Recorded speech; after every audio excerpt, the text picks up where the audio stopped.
My name is Porat. I'm from the Department of Postharvest Science, the Locali Center. Actually, before I talk, usually I go to post-harvest conferences, really very specialized. This one is really a very broad spectrum. Actually, I find it very interesting and opening our minds. So now I will maybe open your minds to the problem of food losses. So probably there was always food losses, but it became a big issue with all the recent studies on the food crisis, and we heard with global warming and food crisis. And so also the food losses people became more aware of it. And it's estimated by the FAO and USDA and OECD and many, China and Japan and all the countries, it's estimated that between third to half of all food produce actually gets lost. This is a very famous report from the FAO, Global Food Losses and Food Waste from 2011. It said roughly 1/3 of the food gets lost in all kinds of stages. There's another was a famous report from the United States. It's NRDC, the Natural Resource and Defense Council. This is 2012. How America is losing up to 40% of its food from farm to fork. So a third, 40%, even 50%.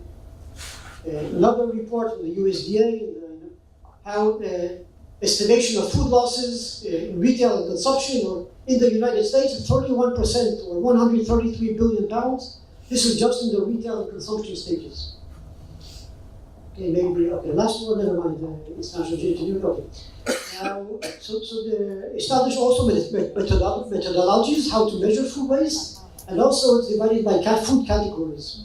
So this is according, again, by the UN data, or United Nations Environmental Program. So 44% of food losses by weight are what's called fresh fruit and vegetables.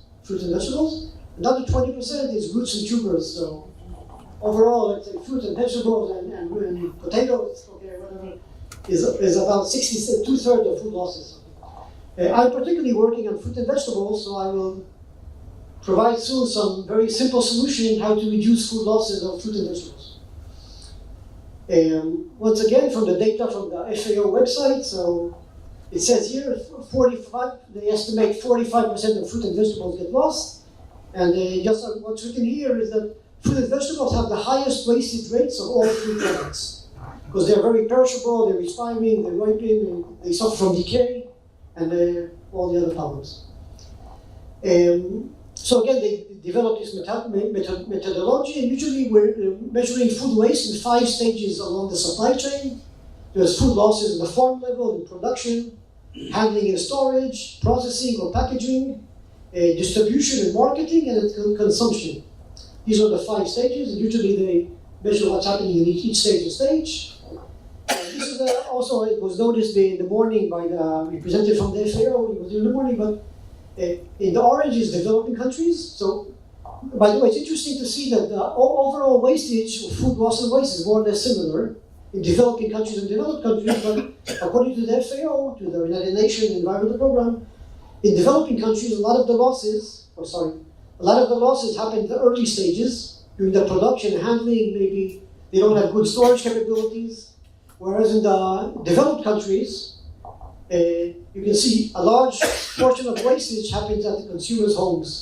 We buy too much and we have too much, and all kind of a lot of losses at the consumers. This is some data that I got from my colleague from the USDA. These are data from the United States, Canada, Australia, and New Zealand. Real food loss measurements data. And you can see a lot of loss happens in the production, but mostly the retail and the consumption stage is the largest portion. Okay, or some data of by the way, the guy in the morning you also mentioned, but food wastage, we say food loss and waste, and usually waste is what happens mainly in the consumers, let's say marketing in the consumers, and it's related maybe to improper behavior by humans, or bad decision making, or we buy too much, cook too much, or these kind of things. So just in case, in a study conducted by RAP, it's an institution that's doing this waste research in the UK, and for example in 2015, they found that 36% of the food that is purchased actually is thrown away. Okay, or again from this some other report, but in the UK, 7 million tons of food are thrown away from homes every year, for example. This is a more recent report by the EU project. It's called EU Fusion Project. Estimates of European food waste, and they suggest that the household food waste in Europe is 53%. And if they make it by value of money, then actually it will be almost 90% the value of the food waste at home. So the food waste at the final stage, at least in developed countries, in Europe and US, is a big issue. Okay, maybe I showed you the report before by the NRDC about how America is losing 40% of its food. So they made a new report from 2017. They updated the report, and just from this report of different food categories, this is just lost at the retail and at the consumption. So by the way, seafood is a very huge amount of it, but these are fruits. 37 of the fruits, and 33% of vegetables get lost, part at retail and at consumption. Okay, so that was the introduction about the problem of food losses, and especially about food wastage at homes. And now I'm going to show you a very simple way, a simple solution to dramatically reduce food losses of fruit and vegetables in consumers' homes. And that is, and the idea is using modified atmosphere packaging. And before I show you the results, this is just some publication by from Australia. For packaging innovations is poised to reduce Australia's 50 million food waste. So packaging of fruit and vegetables, it's one of the ideas, the solutions that people are working on. This is a very new report from this year, January 2018. It's called Ameripen. It's some kind of organization in the US, all the packaging and environmental and government and some kind of collaboration. And the title is, Quantifying the Value of Packaging as a Strategy to Prevent Food Loss in America, Food Waste in America. And in the conclusions, they suggest that at the household level, packaging can promote to reduce 20 to 25% of the food waste, which is very, very interesting. Now, just last thing of introduction. A lot of, especially in Europe, many of the green people, they are against using packaging. But scientifically, it's wrong. It's wrong, even though it sounds well, but it's wrong because this is not some other paper, by the way, by European researchers.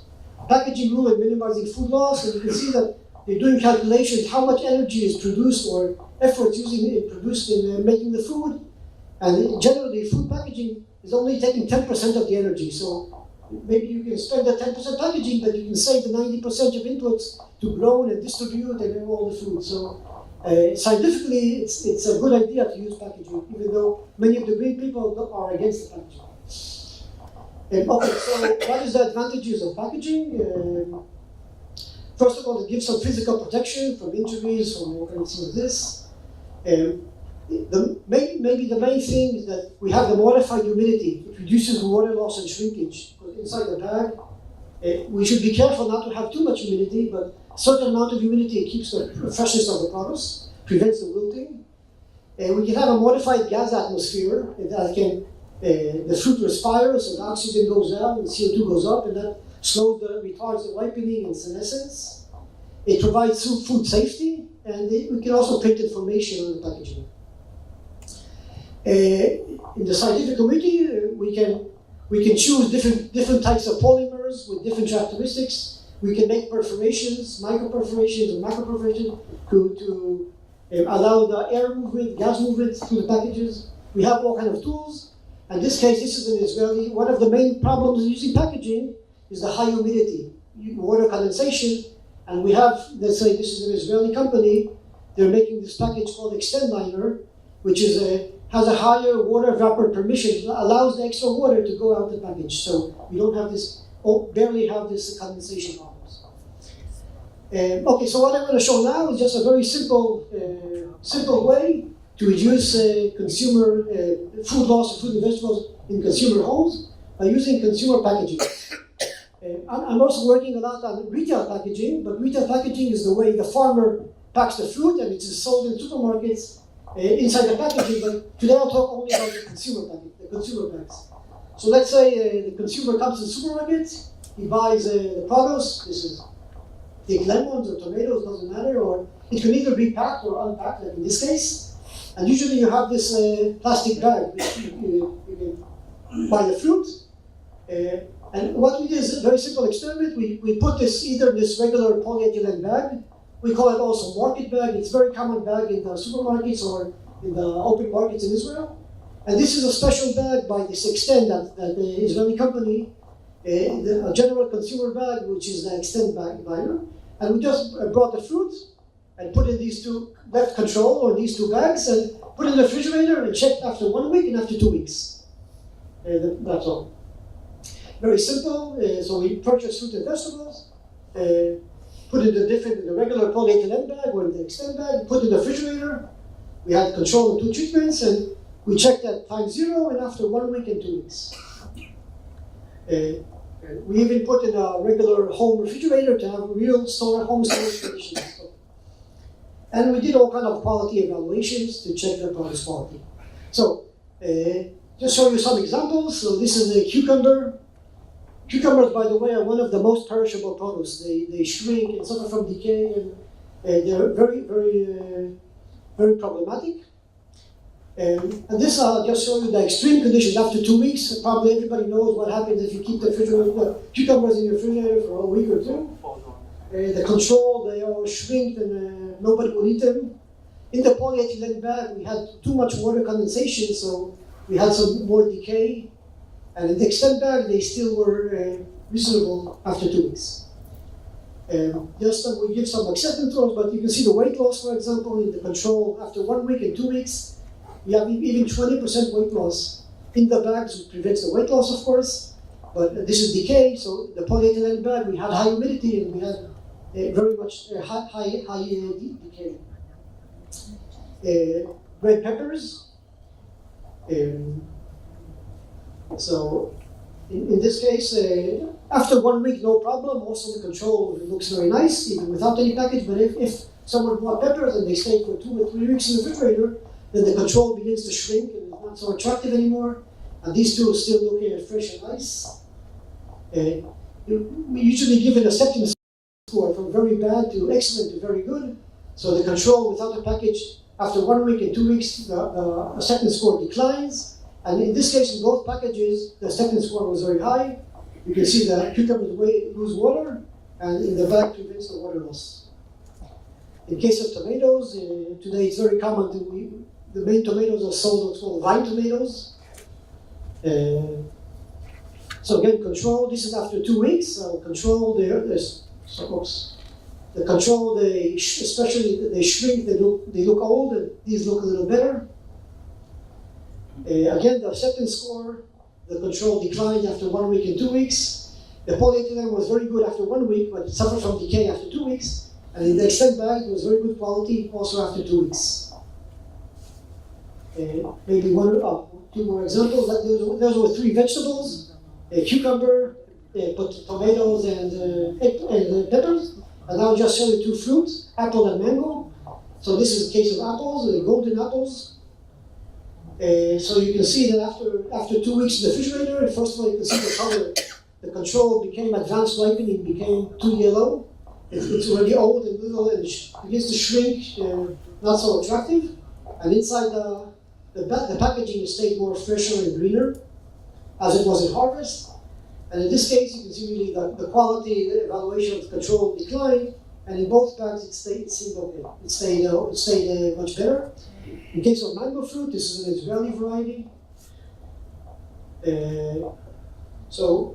We had some problem that in the polyethylene bag we have a little bit too much condensation, so we had sometimes more decay inside. But the control after 2 weeks in the refrigerator, mango doesn't like cold temperature, it really suffers. It shrinks and suffers from decay, it looks really bad. The polyethylene was, let's say, so-so, and the Extend bag, the fruit looked really nice. Again, you can see here, this is the control, the acceptance score of control. In the bags, especially in the Extend bag, the quality was much better.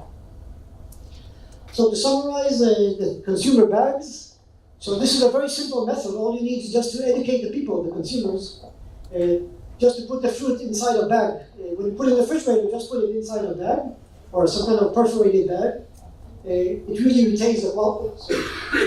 It really retains the quality, and the extend bag it's preferable because we don't have the problem of excess humidity. So now when we're working with this company, we want them to begin to sell the bags. Now they sell the bags only to these big packing houses, but now we want to convince together with them to promote and sell the bags to supermarket to consumers, and the consumers also the green people. You can use the bags a few times, so it's not so bad. And that can really, very simple way, just by education, using the packaging, especially the extend bags, and it can significantly reduce the food losses during home storage.